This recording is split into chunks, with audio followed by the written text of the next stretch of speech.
this is a tablet from Asus, but actually it's the Strix Halo from AMD. It's the ROG Flow Z13. It's a 13-inch tablet, but this is the first tablet I've ever tested that should actually be a workstation. Why do I say that? My mind is blown away. 128 gigs of RAM. So this configuration is the 128 gig RAM configuration. You probably knew that from the thumbnail or the title. It may even be why you're watching. And yes, it is just as mind-blowing as you would think that it is. It didn't really have that much of an impact on battery life. We'll talk more about that. Gaming performance on this is second to none. It's an APU. It doesn't have a dedicated GPU, and yet this thing can run circles around laptops that have a DGPU. We're talking 40, 60 level performance in a lot of scenarios. Yeah, it's that insane. Also, AI. When you've got 128 gigs of memory, running AI on a system like this, you can fit a lot in memory. There is a ton to unpack here. Let's start with the unboxing and then take a closer look, but as a tablet with a detachable keyboard and a kickstand and a 10-hour battery life, if you're not doing anything except watching a video, I can't. The future is really incredible.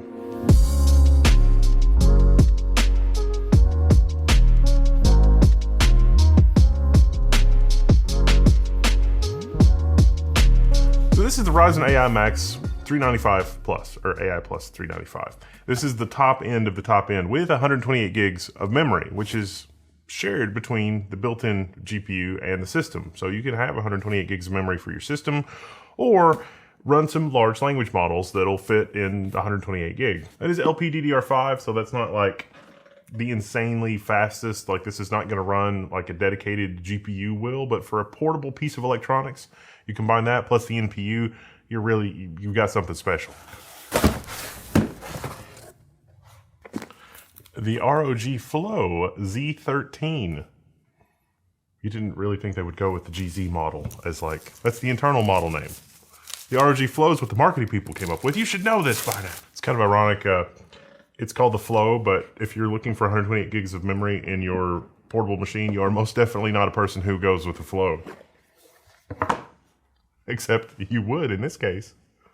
ROG Nebula display, bright, fast, vivid, 500 nits brightness, 100% DCI-P3 coverage, ultra-high refresh rate. Even without the 128 gigs of memory, I find the unboxing experience to be appealing. Oh, that's cool. There's a little window here where you can see the inside. It just knows their demographic. This hinge feels just like a Surface hinge, which is great because those are incredible build quality. On this side, we've got micro SD for expansion. We got our DC in jack, which is quite large, HDMI, and 2 USB 4 ports, 40 gigabit. On the other side, we have one USB Type A port, a volume rocker, power button, and a combination headphone microphone. AMD Ryzen Max. And how cool is this? There's a removable M.2. So it's 2230, but one screw accessible. And this is great, because I did teardowns of the Microsoft Surface, and it always baffled me, because it's like, I can just right here, like just put a door. Well, Asus did. Good job, Asus. It has a lovely detachable magnetic keyboard. The keys have a surprising amount of travel, a lot of travel, and this is a very, very stiff feeling keyboard, but we'll get to more about that in a minute. Also in the box, you get your warranty registration card and some manuals and some usage notes about your device. Definitely check all that out. And then over here in the accessory box, of quite a large power brick and power cable. All right, let's go with the Flow and get this thing turned on. 200 watt power brick. That was pretty cool.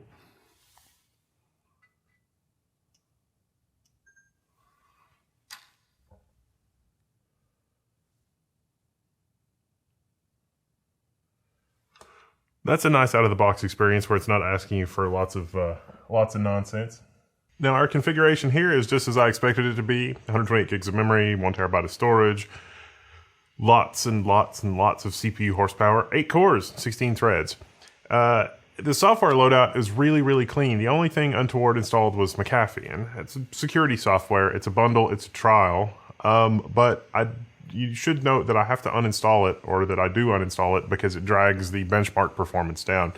It also is really not terribly bug-free software. So on the AMD community blog for AI stuff, talking about how, Strix Halo, which is what's in this, the Ryzen Max AI 395, They talk about LM Studio. LM Studio is a great software tool on Windows that'll let you explore some of the AI models that can run on, you know, a laptop, a portable machine. Some quite good stuff.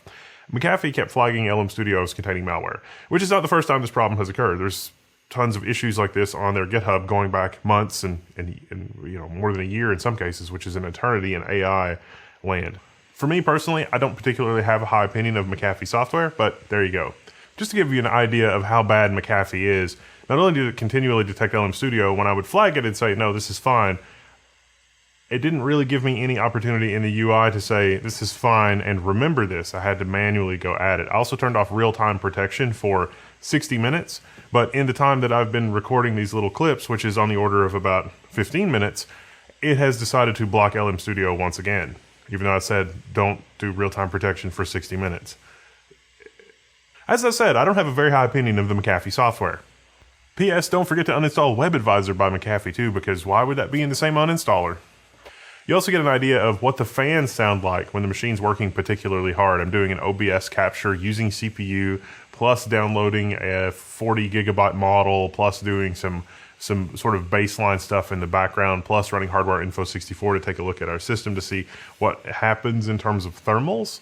And yeah, it does report thermals up to 95C, but that is somewhat normal for a device like this. The device is not warm to the touch externally, or uncomfortably warm, I should say. That is a feature, like AMD has a thing built in to detect if the skin temperature of the laptop is hot and will throttle or regulate in that case. But this is plugged in to our external power brick.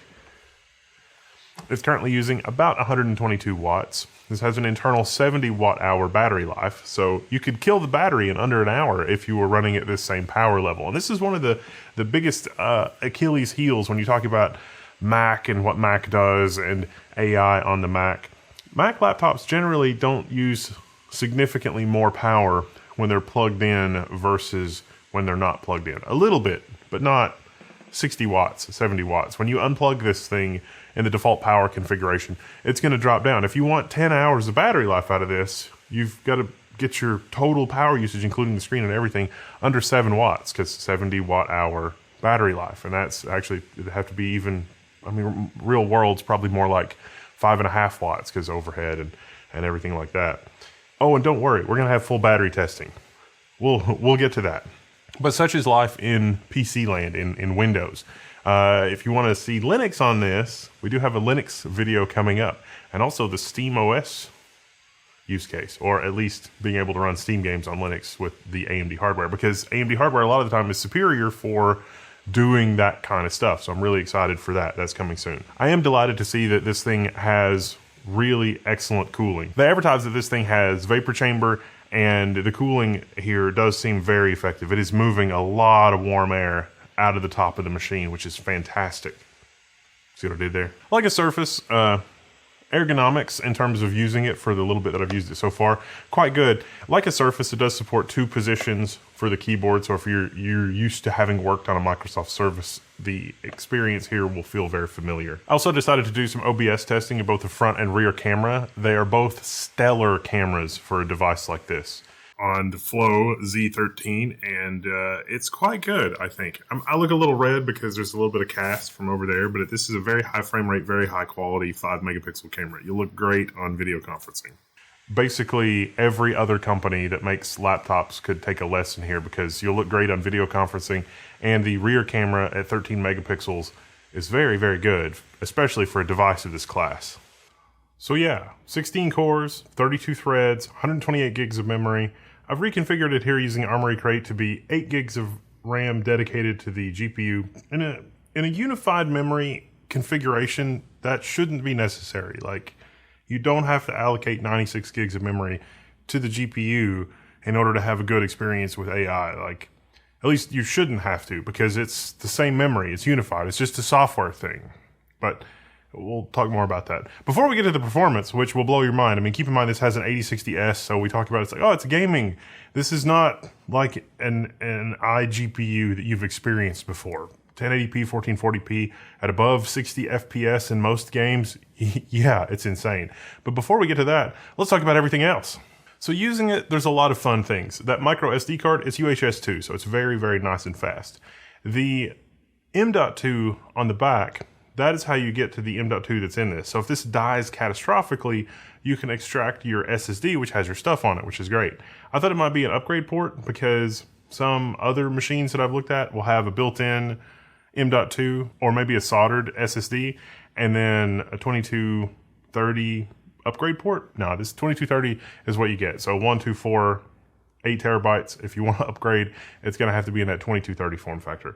That said, what comes with this is a very nice Kioxia Gen 4 SSD. It's going to be able to do 6, 7 gigabytes per second read. It's a plenty fast M.2. Interestingly, when this thing is in power save mode, it will drop down to PCIe mode to save a little bit more power. And it does, actually. You can get about 9 hours of battery life on this. You really can. They advertise that.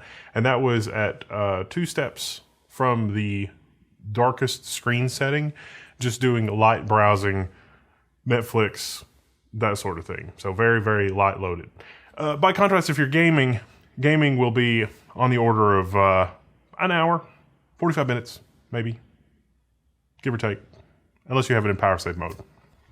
The camera settings are supposed to match, but I don't know that they do. I mean, they're the same in the menu. Big giant 200 watt power brick. Yes, you can charge through the big giant power brick. Will a USB-C power brick work for charging? Yes, it does. I have a 120 watt power brick. That worked fine with this. I also have a 200 watt power brick that seemed to charge at 120 watts as well. Asus does not specify the actual speed. Doing wireless testing, this has a MediaTek 2 gigahertz. Well, it should be able to do better than 2 gigabit, but I was getting just at or just under 2 gigabit when testing with our giant fancy pants Asus Spider Crab Wi-Fi solution. So 320 megahertz channel width, everything configured as good as I can make it, and still just over 2 gigabit per second in a best case scenario. This is a little disappointing because I've gotten the BE1750, that's the killer. I can get like 2.4 gigabit with it, 2.4, 2.5 best case scenario, 2.4 real world. This thing was about 1.7 to 1.9 real world, but again, best case scenario, just over 2 gigabit, which is pretty good for a wireless solution. Asus Armory Crate, you will have to use the software in Windows to configure some of the fancier options. When this thing doesn't run on battery, you can disable the RGB on the back to save power. The keyboard is a single zone RGB. It doesn't really run all that bright, so it doesn't really use that much power depending on if the LED is on or off. I think they've limited the brightness of the keyboard so that you don't accidentally forget your keyboard RGB and then run your battery down because it's very, very bright. You know, if you're on a darkened airplane or something like that, you need to be able to see your keyboard. It is plenty bright enough for that, but most of the time, if you just leave it off, you'll save power. This is a true 2560 by 1600 display. That is a 16 by 10 aspect ratio, or 8 by 5 if you're super pedantic. The side button I mentioned was a shortcut key. Asus calls it Screen Expert. This actually is really handy when this thing's in tablet mode, because you can hit this button and you get a quick pop-up menu of shortcuts of common things you would want to do in tablet mode. Things like take notes or take a picture or whatever. Yes, you could be one of the people with a tablet taking pictures. It's a shortcut. It's fine. It's fine. By default, that's a quick way to bring up a touch keyboard or a microphone or a screen recording, as well as the camera. So it's there. It's a neat feature. Ryzen AI Max Plus. In testing, DCI P3 99.96%. I think this has to do with the brightness. So this really is a 500 nit display, but when you push past about 480 nits, you start to eat into your DCI P3 coverage. I think it's because fundamentally this is an IPS display and you're blowing out some of those lower end colors, but that is fantastic. The calibration out of the box on this was also a little off. I used a display calibrator and I was able to bring it back into calibration. It was very subtle. I'm not sure that you would notice this in day-to-day, but if you were using this for production workloads, you would definitely want to get out your color calibrator and make sure that it's in spec or, you know, like running as it should. That may have also been because, you know, it was on for the better part of 36 hours just doing random stuff before I did the thing. And so maybe that had something to do with it, or maybe something that I ran on the operating system. I mean, I did have to ditch McAfee and do a bunch of things to the operating system. So it's possible I accidentally clobbered something, but the display itself, very capable in terms of both refresh rate, 180 hertz, and color accuracy. Woohoo! And true response time, 3.36 milliseconds. mind-blowing for an IPS display. I mean, it is a small IPS display. That helps because, you know, the electricity doesn't have as far to go, the electrons.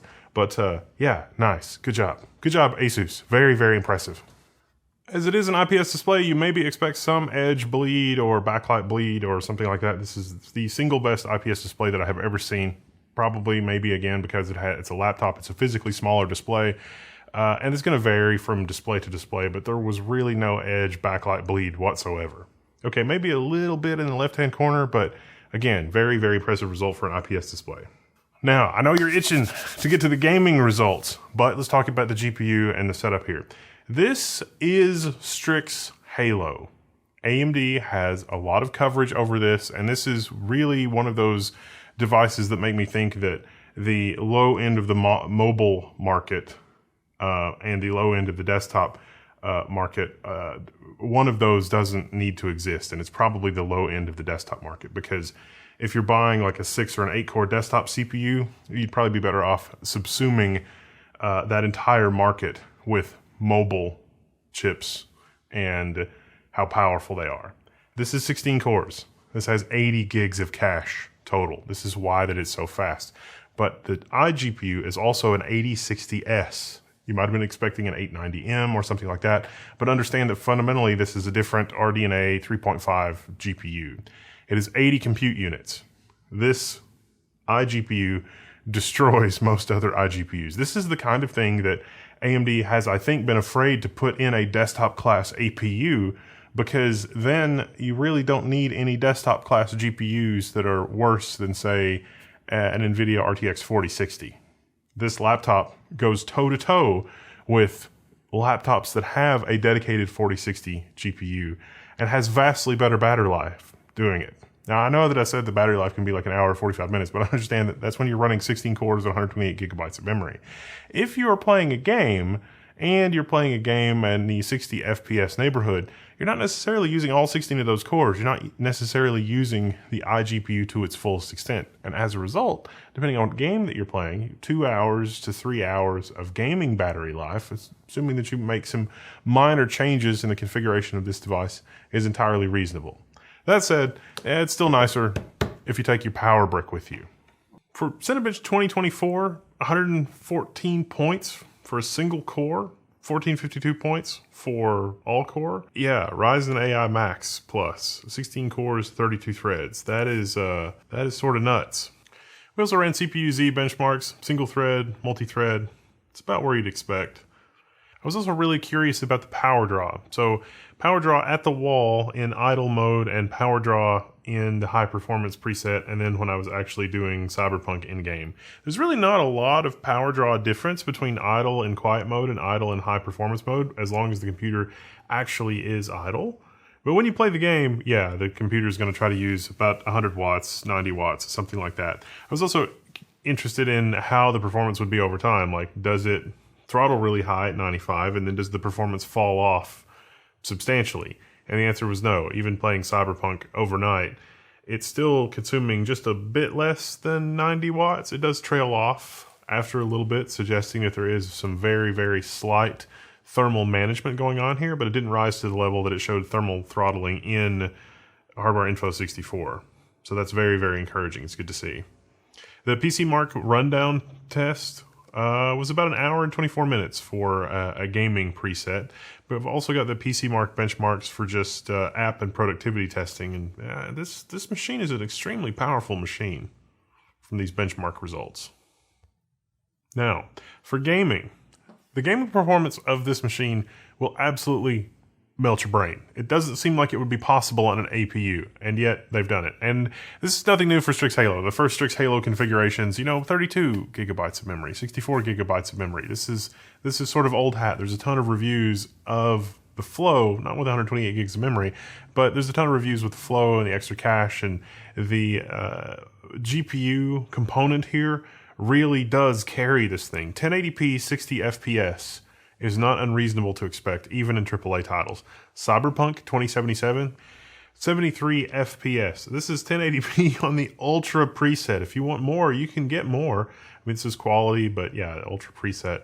If you want ray tracing, what about ray tracing? How does this do with ray tracing? Well, Cyberpunk ray tracing on low, you're still getting over 60 FPS, about 66 FPS, and that's at 1080p.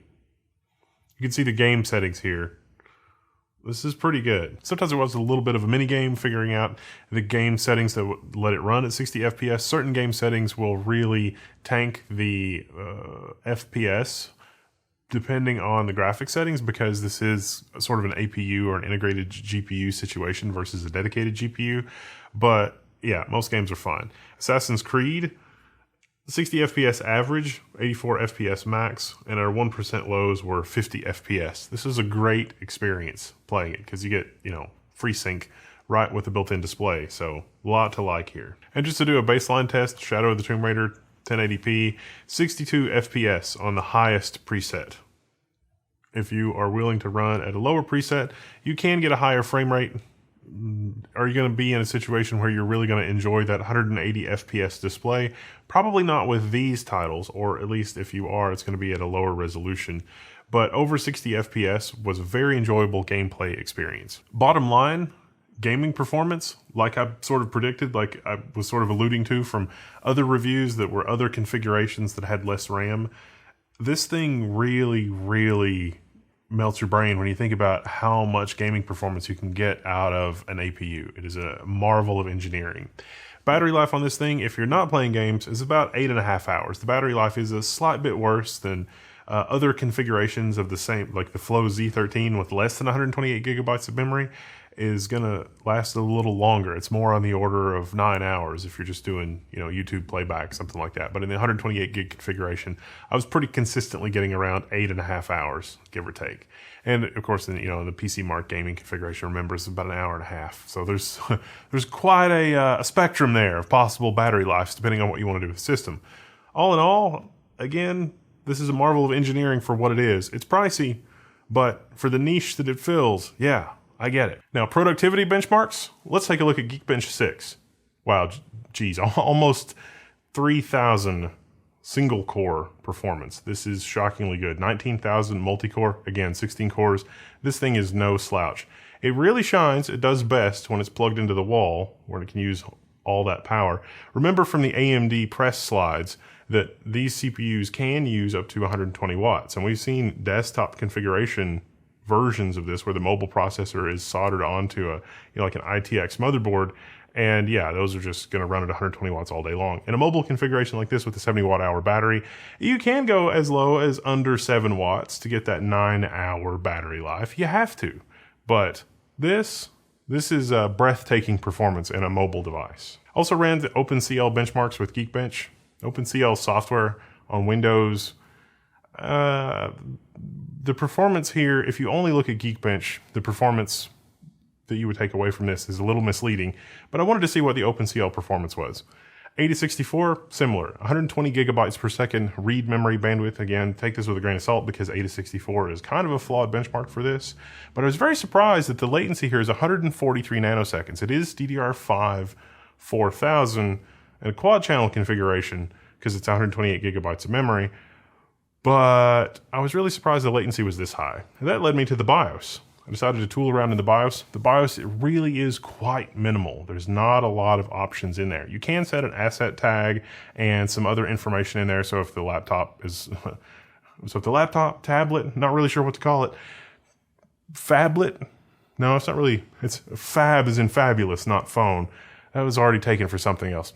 You can put that there so if something happens to it, maybe a good Samaritan will use that information to contact you should something be lost or whatever. You can configure it to boot from the network. So if you have something connected over USB 4, USB 4 dock, and you want to run something with that and have it network boot, you totally can do that. That's an option in the BIOS. But beyond that, there's really not a lot of options. I was really hoping I could fiddle with the memory configuration, but I think Asus doesn't want you to do that. Oh, this also does have cloud recovery. Cloud recovery is a neat thing where you can just basically boot the machine and re-image the hard drive even after the hard drive has been replaced or has malfunctioned severely. So yay, cloud imaging thing from Asus. At least that's how it seemed to work after I did some naughty things to the disk configuration. Like from Armory Crate, you can also configure it to be 8 gigs of dedicated VRAM, and if you have like the 64 gig configuration on up, definitely would recommend that 8 gig configuration. It improves gaming performance because games don't understand the whole unified memory thing, and they'll spend time shuffling things from system memory to GPU memory when really they're the same thing. There are some edge cases with the driver where the driver has trouble addressing things beyond 64 gigs of VRAM, it seems. I'm not sure if that's a game limitation, an AMD Adrenalin driver limitation, or what I'm looking at there, but there are certain things in certain games where when you have 128 gigs of system memory and the game otherwise supports unified memory, it will still do an extra memory copy to pull a texture or something from that second half, that second 64 gig region into the first 64 gig region. I'm not really sure what that's about, but it can cause some anomalous performance in games where it's just, why is this game performing weirdly? And it's like, well, it's because it's doing an extra memory copy and it shouldn't do that. Although it was tough to get into that situation. Generally, you shouldn't have to set the iGPU memory to more than 8 gigs. And if you do, let's do some level 1 diagnostic stuff on the forum. We can figure that out. We can troubleshoot it. But there's a March Adrenalin update from AMD that made a lot of these idiosyncrasies go away on other stuff that I've been testing. So it seems like it's okay here. So bottom line, this is a 13-inch tablet that is the tablet's tablet. This is an incredible feat of engineering. Asus has done something really special, but not just Asus, also AMD. Like, this processor in here is incredible, and that it can scale from 7 to 70 to 120 watts is also incredible and still be pretty efficient. The performance that you get at the low end of the power spectrum there is 70, 80, 90% of what you get, doubling and even tripling the power that's going into the CPU. So these are incredibly efficient CPUs. At 120 watts, the performance here really does rival its desktop counterparts. Certainly from a generation ago, 7000 series Ryzen and before, 16 core to core, this thing holds its own. The cooling solution that Asus has implemented, the fit and finish, the keyboard does have some flex because it is a tablet keyboard. I mean, when it's in the up position, you'll get some flex. When it's in the down position, it's on the table, it's not going to flex at all. But this actually has less flex than a Surface. I get a lot of mileage out of Surface devices, and this keyboard feels more premium than the most premium Surface keyboards that I've used, which is a nice piece of engineering, again, for Asus. So this device is definitely not for everybody. It is not a universal one device does everything kind of a solution.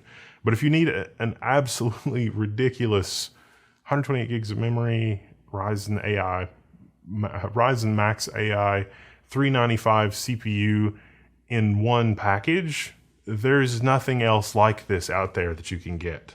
It's unique and uniquely positioned, and for a certain type of person, it is going to be well worth it.